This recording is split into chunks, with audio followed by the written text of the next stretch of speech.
Olá, o Gazeta Entrevista começa agora. Bom, nesta terça-feira, hoje é terça-feira, o governo do estado do Acre começou a semana tendo que, digamos, apagar um pequeno incêndio na já conflituosa área de segurança pública. O site da britânica BBC soltou uma reportagem, uma grande reportagem, falando a respeito dos números da violência, especificamente na cidade de Rio Branco.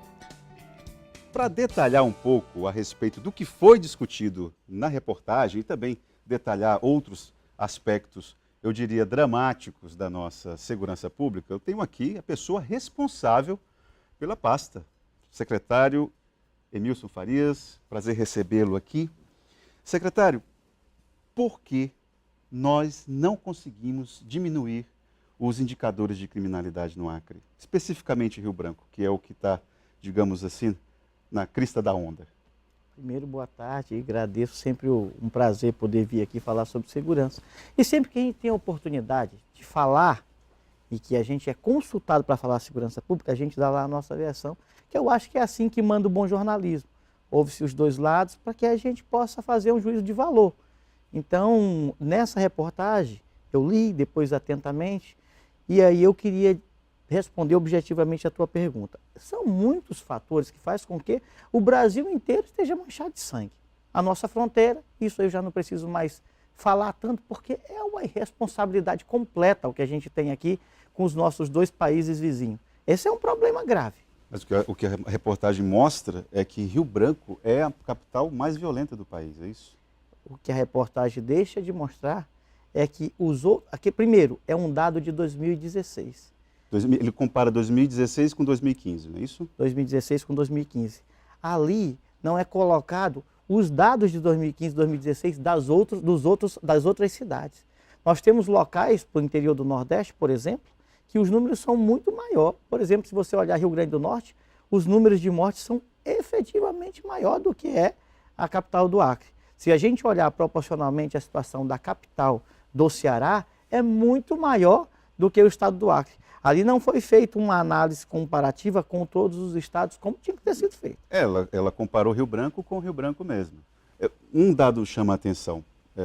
Rio Branco com Rio Branco mesmo aumentou. Nós nunca dissemos o contrário. Isso não tem como. Eu tenho dito isso todos os dias, há vários anos, que os números de homicídio no estado do Acre e em qualquer lugar do Brasil aumentou. Isso é uma declaração de ingerência, não? Por que aumentou? É claro que não. Nós temos uma situação que a gente já falou inúmeras vezes, que nós tivemos uma mudança da geopolítica do crime. Nós tivemos uma fabricação de facções criminosas no estado de São Paulo durante 20 anos. A fabricação PCC, a fabricação Comando Vermelho, que estava no Rio de Janeiro, e o PCC em São Paulo, essa fabricação foi para todos os estados brasileiros. Houve a interiorização do crime a partir da morte de Jorge Rafrá, grande traficante, lá no interior do Mato Grosso do Sul. E isso mudou a dinâmica da geopolítica. A disputa pelos territórios, elas ocorreu. Por que São Paulo não tem um número de facções que tem em outros estados? Porque lá não entra outra facção que não o PCC. Quem comanda o presídio é o PCC.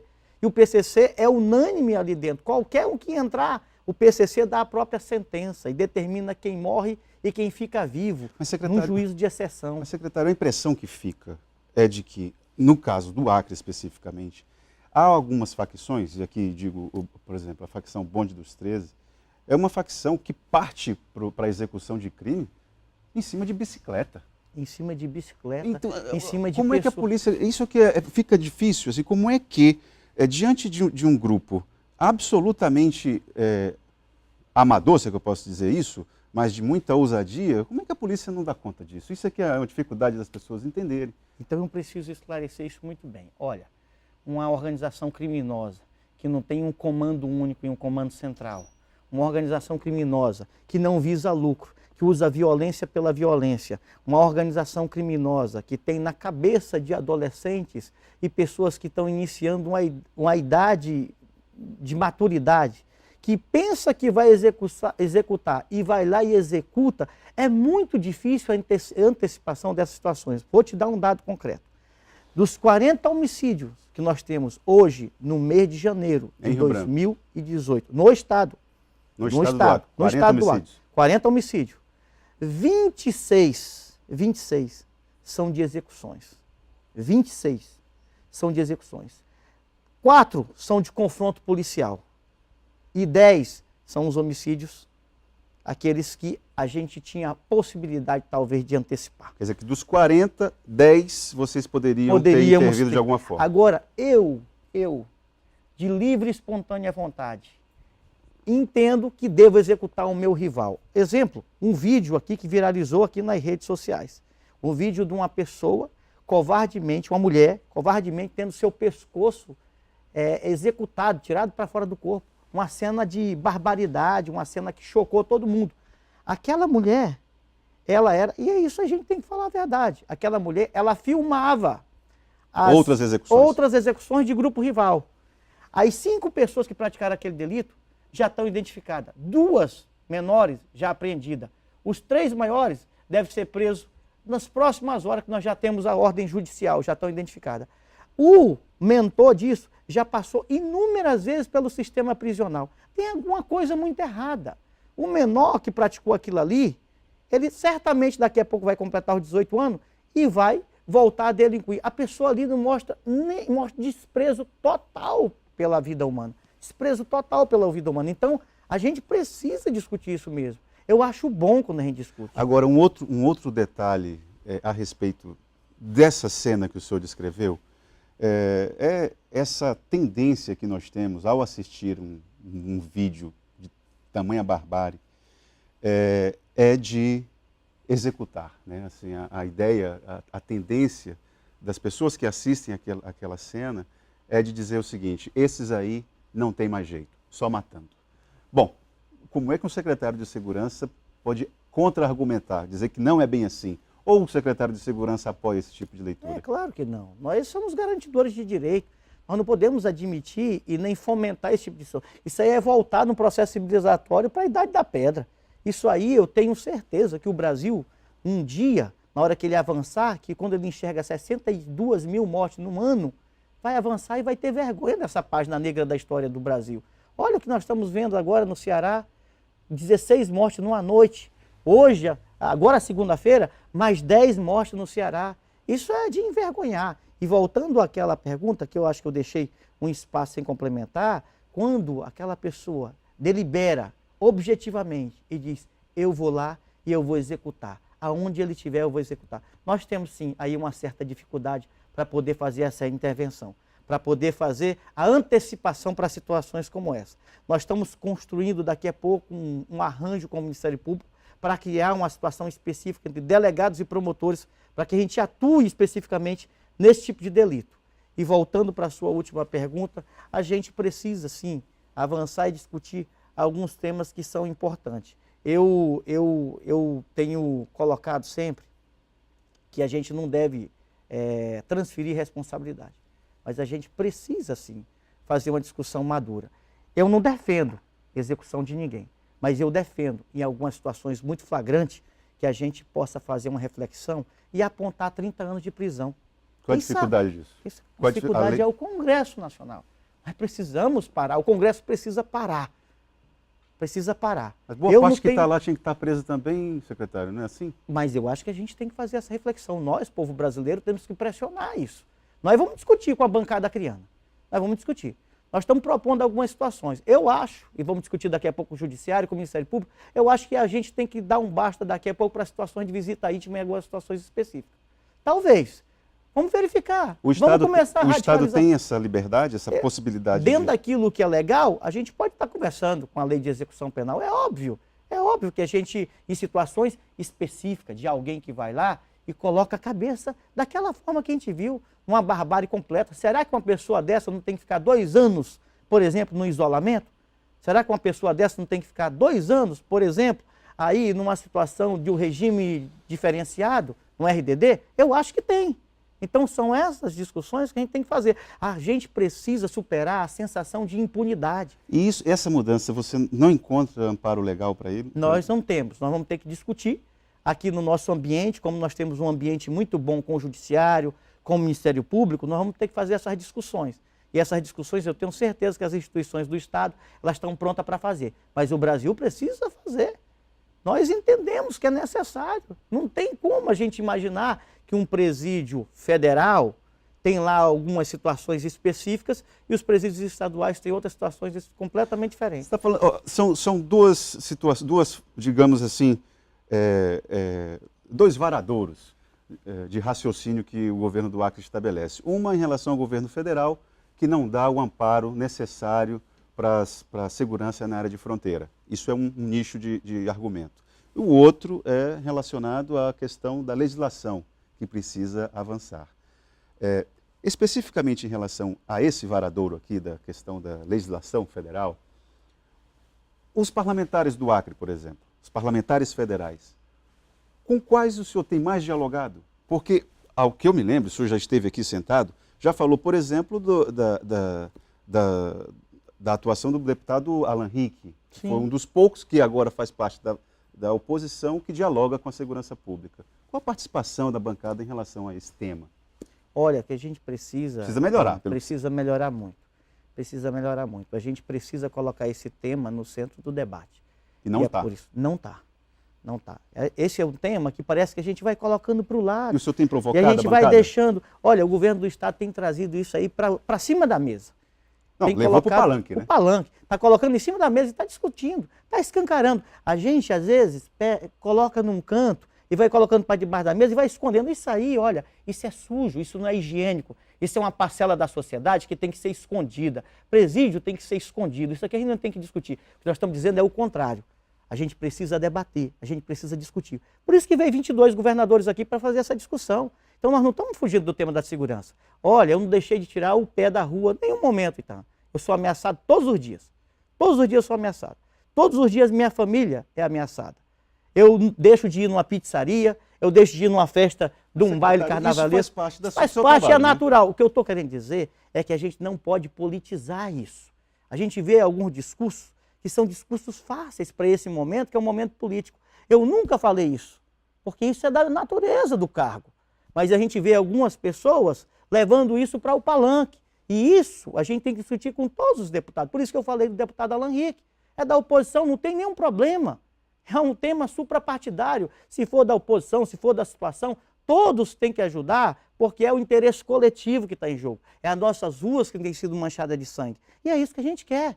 Se cada um deputado parlamentar que nós temos hoje, que tem 16 milhões de emenda parlamentar, tivesse colocado 500 mil, cada um colocado 500 mil para a segurança pública durante todo esse tempo, a gente poderia ter avançado. Mas eu acho que ainda é hora de fazer essa discussão.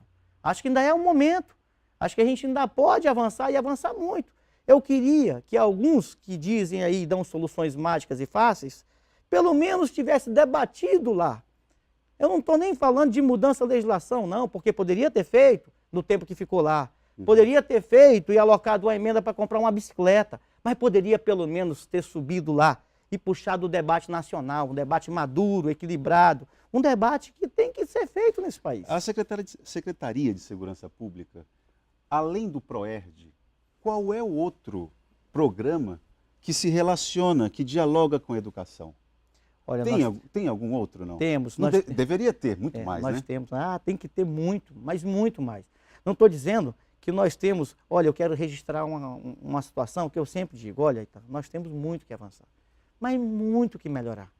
Mas um programa como Chegando na Frente, que Chegando é um programa... na Frente chegou onde? Chegou no Calafate? Chegou no Calafate. Teve uma atividade? Nós temos lá em Acrelândia, que é o nosso projeto piloto. Os indicadores em Acrelândia são indicadores que caíram. É o nosso projeto piloto. Indicadores de violência. De violência e criminalidade. Nós temos em Cruzeiro do Sul, em alguns bairros específicos, região da Várzea. Então, são locais em que a gente está implementando. Estamos colocando agora, estamos vendo se a gente coloca agora em Brasileia e em Chapuri. Chegando na Frente, só para explicar um pouco para o telespectador, são programas na área de educação, cultura, esporte. Basicamente esporte. E isso é preciso entender isso como uma política de segurança pública, né? De prevenção a problemas. Isso né? é a semente. Às vezes, o vento, a tempestade, ela derruba algumas coisas, mas a nossa semente, o vento e a tempestade não vai poder fazer nada. Porque nós vamos colher, eu tenho certeza que a gente vai colher ali a médio prazo. E o que a gente está fazendo, Chegando na Frente, olha, o bombeiro mirim, o bombeiro ele vai para além da milha dele, quando ele pega 1.500 bombeiros mirim, e começa a educar, a trazer valores éticos, morais, de esporte, de cultura e de lazer, que isso é fundamental para a formação do cidadão. Porque senão a gente começa a ver um jovem de 17 anos arrancando o pescoço de outro. Aí não tem como a gente dizer Estado, polícia, vem aí e resolva essas questões. Então é um conjunto de atores, porque a gente precisa verdadeiramente encarar esse tema com responsabilidade, com seriedade. Por isso que eu digo que a gente tem que tirar um dia, sentar e conversar a todos. Então, quando eu falo do parlamento, eu acho que o parlamento tem um papel fundamental. 1947. Você imagina... Falando a respeito do Código. Imagina 1947 na era do WhatsApp. Então, hoje nós temos o WhatsApp. Tem gente que promove, comete crime aí pelo WhatsApp, provocando desfalque aí de milhões e que não tem tipificação penal. Então, tem situações aí que a pessoa tem a honra agredida através do WhatsApp e a gente não tem uma tipificação específica. E tantas outras situações. Olha, quando a gente colocou o bloqueador de celulares aqui em Rio Branco, no presídio daqui de Rio Branco, a gente quis dar um sinal, fazer um gesto, através do exemplo, que outros estados também tinham que colocar. Imagina, Itaã, se todos os estados brasileiros colocassem bloqueador de sinal nos seus presídios e a gente silenciasse o escritório do crime. Imagina o que isso representaria. Por que eu digo isso? Porque de dentro do presídio aqui do Acre, ninguém vai ligar para o Rio de Janeiro, para São Paulo, para dar ordem para executar alguém nas ruas. Se o Acre articulou uma reunião nacional entre todos os governadores, qual foi a dificuldade de ter esse entendimento? Por que os outros governadores não bancaram essa ideia? Porque não tem coragem. Nós iniciamos o ano com rebelião lá em Aparecida de Goiânia. Quem manda no presídio é preso. Quem manda lá dentro da unidade prisional é o preso e quem tem que mandar é o Estado Polícia. Se o Estado Polícia começa a mandar nos presídios, a gente começa a silenciar o escritório do crime. Imagina se o Congresso para e diz assim, todas as operadoras de telefone celular, a partir de agora, vão deixar de receber o lucro advindo de dentro dos presídios. E o sinal não vai funcionar em nenhuma unidade prisional desse país. Nós não teríamos uma ordem de Santa Catarina para matar no Taquari. Nós não teríamos uma ordem lá de São Paulo para matar lá no Calafate. Nós não teríamos alguém tentando praticar o estelionato no seu telefone, pedindo para depositar o dinheiro naquela conta. Que isso vem de dentro dos presídios brasileiros, dentro dos escritórios do crime. Quando a gente silencia aqui, a gente sofre influência de outros. Eu tenho certeza que daqui não vai para lá, mas de lá vem para as ruas do estado do Acre. Quando o senhor fala a respeito desses comandos de um estado em relação ao outro, obviamente o senhor fala isso, é fundamentado em escutas, em sistemas de monitoramento que vocês fazem. Por que não evitar? Se vocês sabem que fulano mandou matar Beltrano, e por que não intervém antes? Porque a gente não tem o controle de absolutamente tudo. Essa informação chega depois, talvez? Tem situações que chega depois. Tem situações que às vezes eu sei através do colega da inteligência lá do Mato Grosso do Sul. Exemplo, vou dar um exemplo aqui real, de alguém lá do presídio do Mato Grosso do Sul, deu uma ordem para matar alguém aqui nas ruas de Rio Branco, porque esse alguém da rua de Rio Branco não conseguiu encaminhar em 3 dias, que era o prazo, 70 quilos de cocaína que tinha que mandar para lá. Essa ordem veio de dentro do presídio. Então, se a gente silencia o escritório do crime, quer ver outra coisa? Nós fizemos uma reunião aqui com 22 governadores. A partir daquilo ali, começou-se a discutir Fundo Nacional de Segurança Pública. É a mesma coisa do que representa o Fundeb para a educação, é a mesma coisa que representa o SUS para a saúde. Começamos a discutir isso. Foi-se um projeto de lei e na hora de discutir as duas casas, do projeto de lei foi retirado lá um aspecto legislativo, um aspecto de relação à receita, que dizia que 1% do lucro bancário viria para a segurança pública dos estados brasileiros. Isso foi retirado? Foi retirado. Então, quando explode um caixa eletrônico, é um problema de segurança pública. Na hora que a gente tem a oportunidade, numa matéria de interesse coletivo, de interesse nacional, a gente ajudar, a gente verifica o interesse do capital. Isso é muito ruim. Agora, felizmente, o Fundo Nacional está sendo aprovado. Nós vamos tributar daqui a pouco, a União deve estar tributando, a indústria bélica brasileira, que deve destinar percentual desse recurso para a segurança pública dos estados brasileiros. Olha o que dá de fruto um encontro de 22 governadores aqui no estado do Acre. Isso é apontar caminho para a segurança pública do Brasil. E o Exército, o diálogo entre o governo do estado do Acre com o Exército, como tem sido? Eu sei que o comando aqui obedece a uma determinação de Brasília e tudo, mas Como é que está esse diálogo Olha, aqui? nós temos uma relação boa, estreita. Quantos homens do Exército tem aqui? Ó, nós temos... Você Eu não sei exatamente, O último número que eu mas conversei é em com o torno comandante de era 1.000. É em torno de 1.000, pode ser um pouco mais, um pouco menos, mas é essa média.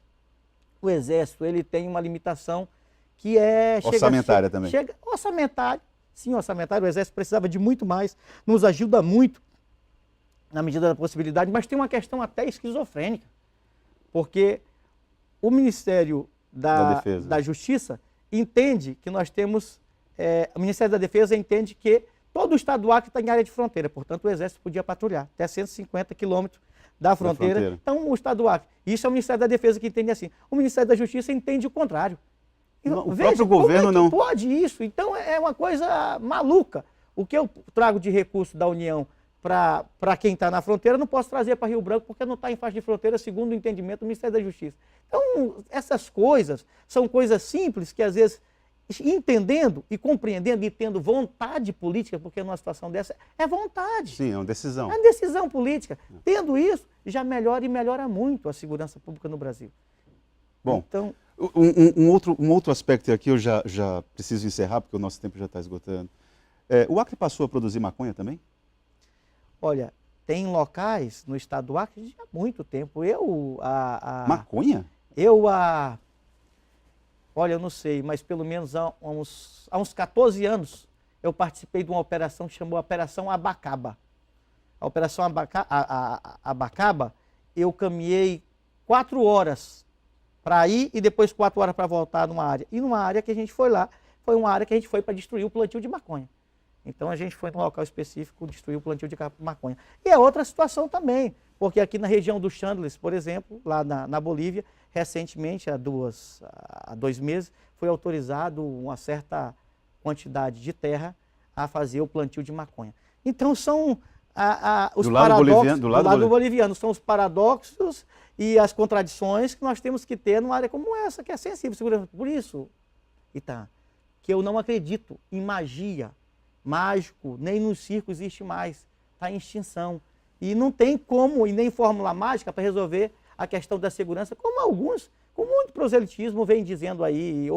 Tem gente que diz que se botar a polícia para dar 2 voltinhas no quarteirão, resolve o problema da segurança pública. Isso é complicado, porque... E tem outros aspectos, né, secretário? Assim, o IBGE destacou que 13,1% dos acreanos ainda são analfabetos. Então, é preciso relacionar isso com também, isso é uma questão, isso acaba migrando para a área de segurança pública. Ora, como não?